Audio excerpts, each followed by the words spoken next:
Welcome to the Obsolete Extraordinary. Today we explore the most ambitious automobile project in history. A car so extravagant, so magnificently excessive, the most beautiful car ever made. When Enzo Ferrari, a man who had spent decades building what he considered the most beautiful automobiles in the world, witnessed the debut of a new British sports car at the Geneva Motor Show in March 1961, he did something unprecedented. The man who had built his reputation on automotive excellence, the creator of vehicles that had defined Italian automotive design for half a century, looked upon this newcomer and delivered a verdict that would echo through automotive history for more than 60 years. The most beautiful car ever made, Ferrari declared, a statement so remarkable that it appeared in newspapers across Europe, transforming overnight what was meant to be a routine motor show introduction into a cultural moment that would forever change how the world perceived British engineering and design. The Jaguar E-Type, known as the XKE in the American market, represented far more than simply another entry into the crowded sports car marketplace of the early 1960s. This vehicle embodied a revolutionary approach to automotive design, one that synthesized aerodynamic efficiency, structural innovation, and aesthetic beauty into a package that had never before been attempted, let alone achieved. When Sir William Lyons, Jaguar's visionary founder, commissioned aerodynamicist Malcolm Sayer to create a body that would not only look stunning but would also slice through the air with minimal resistance, he set in motion a design process that would produce one of the most influential automobiles in history. The result was a car that did not merely compete with established European manufacturers like Ferrari, Aston Martin, and Porsche. It fundamentally altered the conversation about what a sports car could and should be. To truly understand the revolutionary nature of the E-Type, we must first understand the legacy from which it emerged.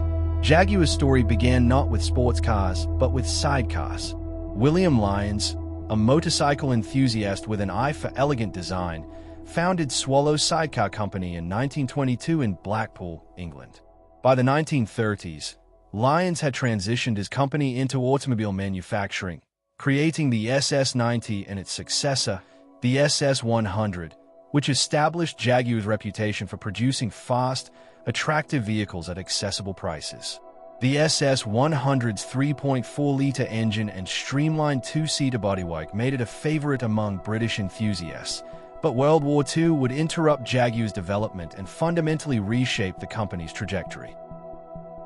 The post-war period brought both challenges and opportunities for Jaguar. The Coventry factory had been devastated by German bombing, forcing the company to rebuild from considerable destruction. Yet from these ashes would emerge the power plant that would define Jaguar for the next 3 decades.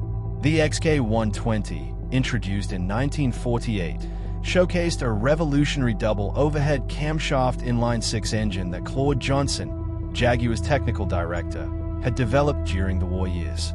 This power plant, designated the XK engine, would eventually find its way into everything from luxury saloons to the most demanding racing applications. The XK120's sleek aluminum bodywork, designed by aerodynamicist Malcolm Sayer, established a design language that would culminate in the E-Type a decade later. By the time production ended in 1954, the XK120 had proven that Jaguar could compete with the world's finest sports cars while establishing the company as a serious contender in international motorsport. The D-Type, which debuted in 1954, represented Jaguar's most ambitious engineering undertaking to date and established many of the technologies that would appear in the E-Type. Where previous Jaguar sports cars had utilized traditional body-on-frame construction, the D-Type introduced a revolutionary monocoque chassis derived from aircraft manufacturing techniques. This approach, which integrated the body structure and chassis into a single unit, provided unprecedented rigidity while dramatically reducing weight, a combination that would prove essential for racing success.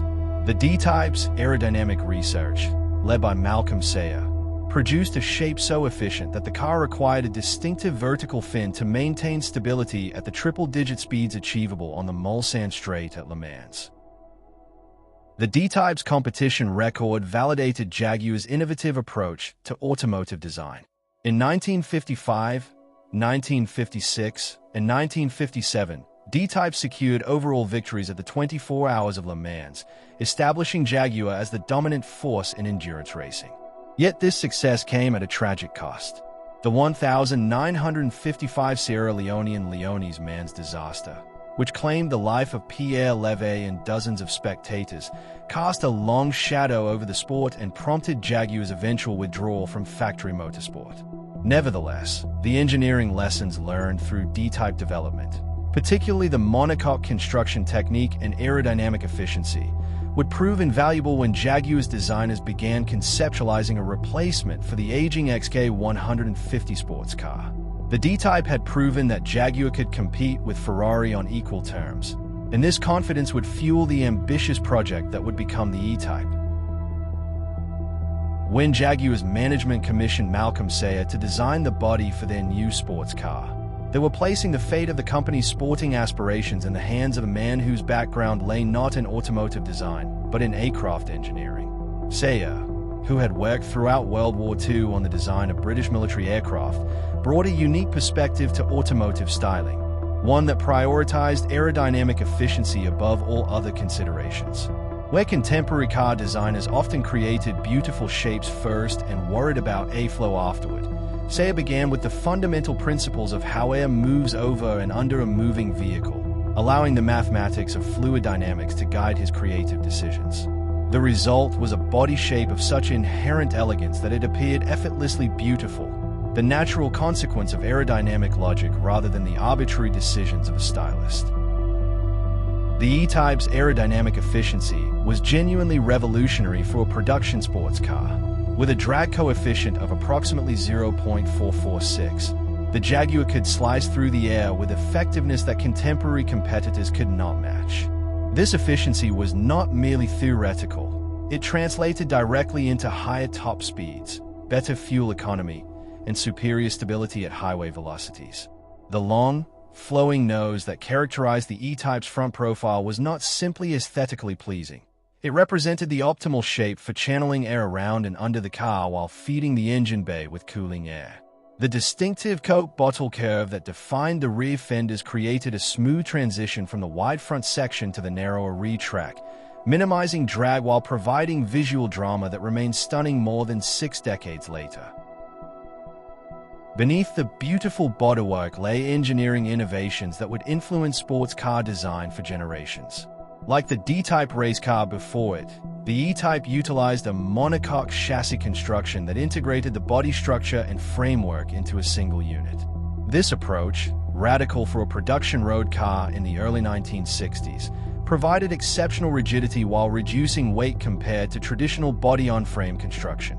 The driver's compartment formed a structural shell, with the front and rear sections designed to deform progressively in the event of an accident, protecting occupants through controlled crumpling zones, a concept that would not become mandatory in production automobiles for another decade. The suspension system represented a carefully considered compromise between sporting capability and everyday usability. At each corner, the E-Type employed independent suspension via upper and lower wishbones, coil springs, and telescopic shock absorbers, a layout that provided excellent wheel control and road holding while remaining compatible with the imperfect road surfaces that characterized 1960s British motoring. The steering, though lacking power assistance in early examples, provided reasonable feedback and maneuverability, though contemporary drivers often note that parking maneuvers require considerably more effort than modern power-assisted systems. The braking system, with servo-assisted disc brakes at all 4 corners, represented the state-of-the-art in 1961 and provided stopping power that embarrassed many contemporary competitors, still relying on drum brakes at the rear. The heartbeat of the E-Type was the XK engine, a power plant whose lineage stretched back to the dawn of Jaguar's sporting ambitions. This 3.8-liter double overhead camshaft inline-six represented the culmination of over a decade of continuous development, refinement, and improvement. Derived directly from the D-Type racing engine that had conquered Le Mans, the road-going XK retained the essential architecture that made its racing progenitor so successful while being detuned slightly for longevity and drivability.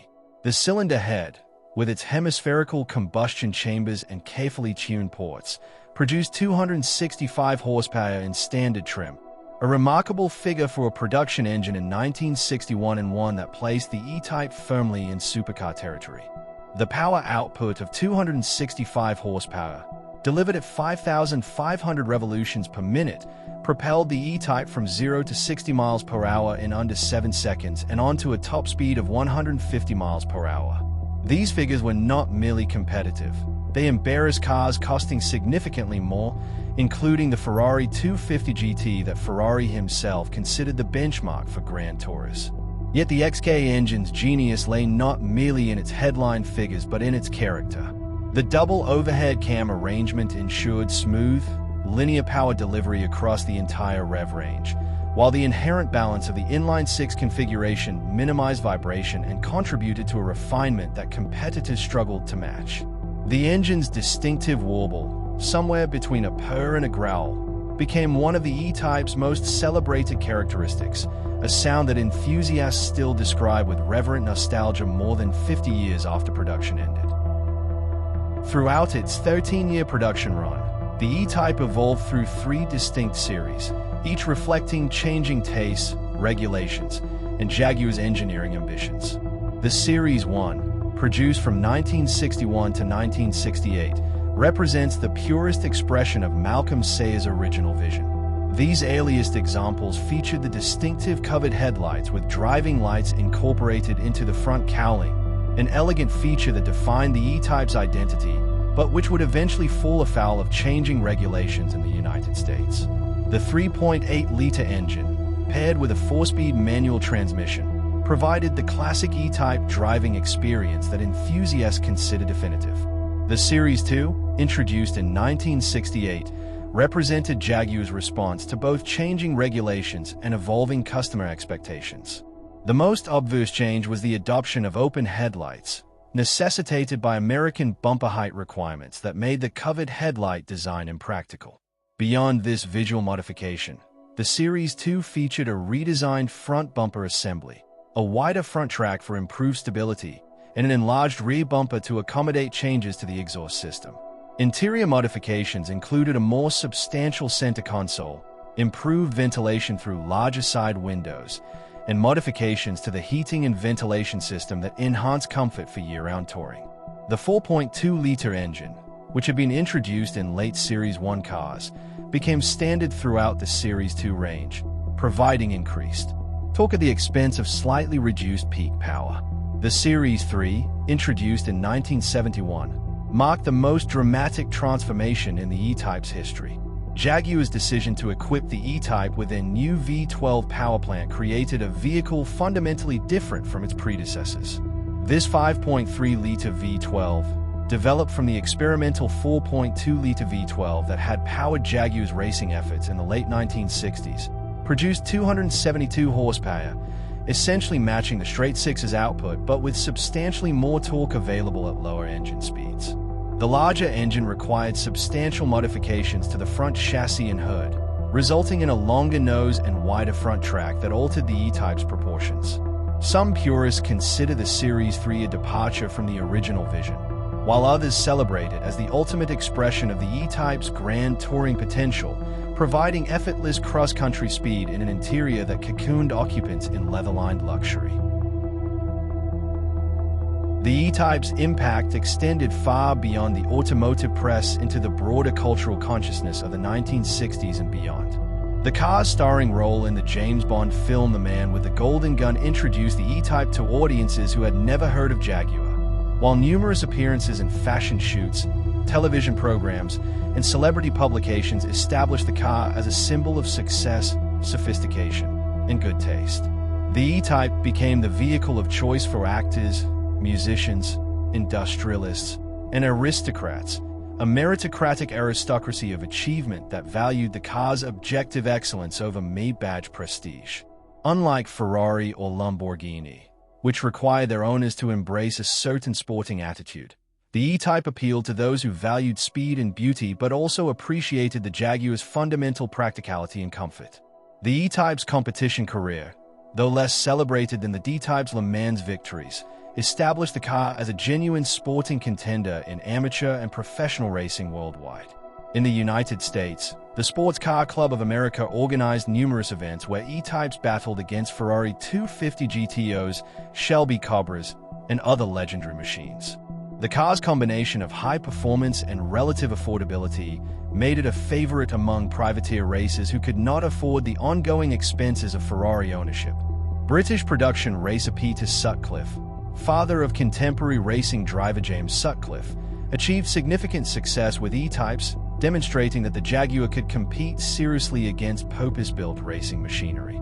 Even today, the E-Type remains a popular competitor in historic racing events, where its combination of period-correct appearance and genuine performance continues to captivate drivers and spectators alike. The list of famous E-Type owners reads like a who's who of 20th century achievement. Steve McQueen, the king of cool and a genuine automotive enthusiast, owned and raced E-Types, recognizing in the Jaguar a machine that matched his own reputation for uncompromising performance. Tony Brooks, the British racing driver who had competed against Juan Manuel Fangio, chose an E-Type as his personal transport, a testament to the Jaguar's ability to satisfy the demands of a genuine racing professional. In India, the Maharaja of Mysore reportedly purchased multiple E-Types, drawn by the Jaguar's combination of British elegance and genuine performance capability. The car transcended mere transportation to become a statement of values, proof that its owner prioritized engineering excellence over mere status symbols. The Jaguar E-Type's evolution from used car bargain to serious collector's asset represents one of the most dramatic appreciation stories in the classic car market. Through the 1970s, 1980s, and much of the 1990s, E-Types could be purchased for remarkably modest sums, often less than the cost of a new economy car. Enthusiasts who recognized the car's historical significance during this period were able to acquire exceptional examples at prices that would seem impossibly low by contemporary standards. The restoration of these neglected cars, often performed by dedicated owners unwilling to see such significant machinery disappear, preserved examples that would eventually become irreplaceable. By the early 2000s, the market had recognized the E-Type's historical importance, and prices began a sustained period of appreciation that continues to this day. Today, the most desirable examples, numbers matching Series 1 roadsters in exceptional original or correctly restored condition, regularly command prices exceeding $500,000, with exceptional examples approaching or exceeding the $1 million threshold. Series 1 coupes, historically undervalued relative to roadsters, have experienced particularly strong appreciation as collectors recognize their elegant proportions and practical four-place capability. The Series 3 V12, once dismissed by purists as the bloated final chapter of E-Type production, has found its own audience among enthusiasts who appreciate the V12's unique character and genuine cross-country touring capability. Investment-grade E-Types now represent serious financial assets, with preservation and documentation becoming increasingly important to market value. Restoring a Jaguar E-Type to Conker's standards represents one of the most challenging undertakings in the classic car restoration world. The aluminum body panels, while resistant to rust, require specialized knowledge to repair and finish correctly, as the material behaves quite differently from the steel panels found in most classic cars. The monocoque construction means that structural integrity depends on the entire shell, making rust repair particularly critical. The consequences of inadequate structural repair extend far beyond cosmetic concerns to occupant safety. Finding correct replacement parts can prove challenging, with some components available only through specialists or reproduction houses, while others require careful fabrication or modification of original parts. The XK engine, while robust and durable, requires careful attention during restoration to achieve optimal performance and longevity.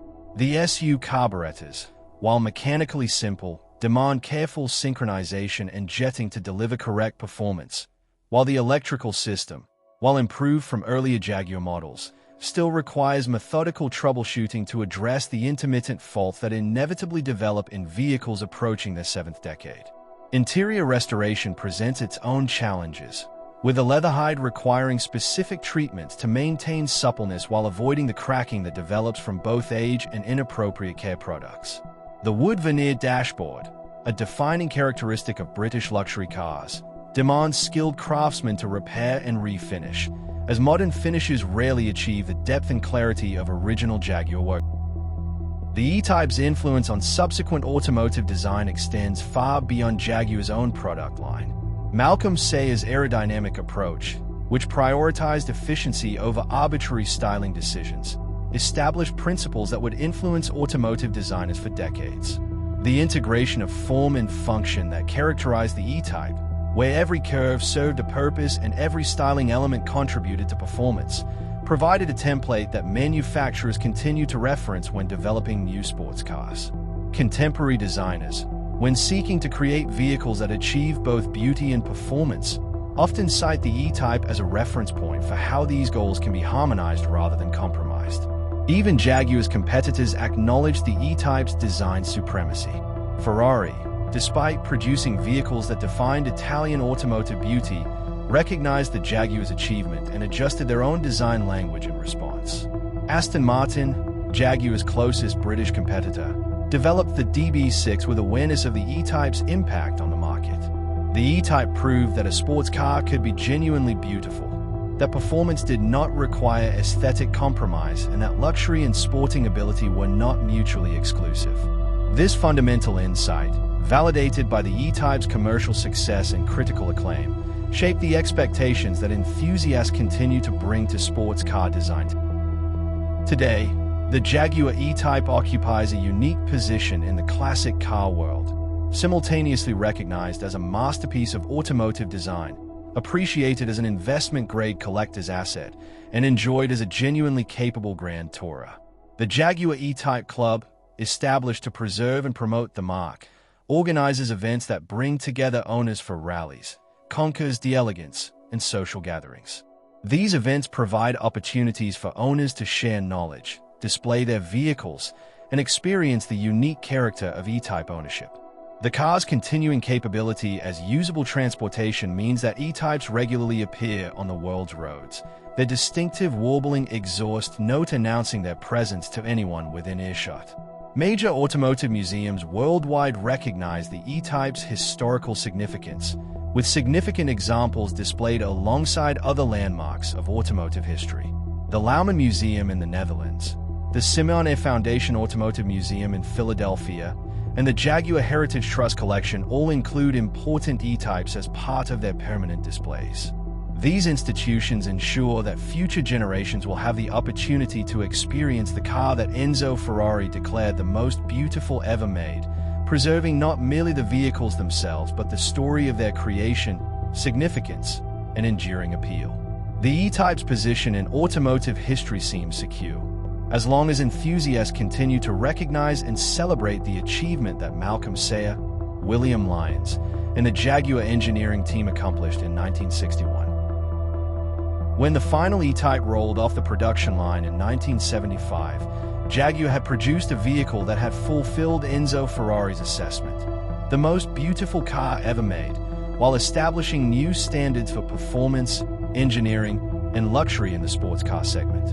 The E-Type proved that British manufacturing could compete with and defeat the established European elite. It demonstrated that innovation and beauty could coexist, that technical excellence did not require aesthetic compromise, and that a sports car could simultaneously serve as serious transportation and rolling sculpture. Nearly 6 decades after its debut, the Jaguar E-Type continues to captivate enthusiasts, command premium prices, and inspire designers who seek to create vehicles worthy of comparison to this remarkable machine. The Jaguar E-Type story is ultimately a story about ambition, innovation, and the pursuit of perfection. It is about a company that dared to challenge established wisdom, an aerodynamicist who trusted mathematics over convention, and a car that proved the impossible was merely the not yet attempted. In an era when many manufacturers struggled to produce reliable transportation, Jaguar created a vehicle that transcended mere functionality to become art that moved. For that achievement alone, the E-Type deserves its place among the greatest automobiles ever built, the most beautiful car ever made, and so much more. If you enjoyed this deep dive into the Jaguar E-Type's remarkable history, Be sure to subscribe to our channel for more content exploring the golden age of automotive design. Click the notification bell to never miss an update, and let us know in the comments which classic sports car you would like us to explore next.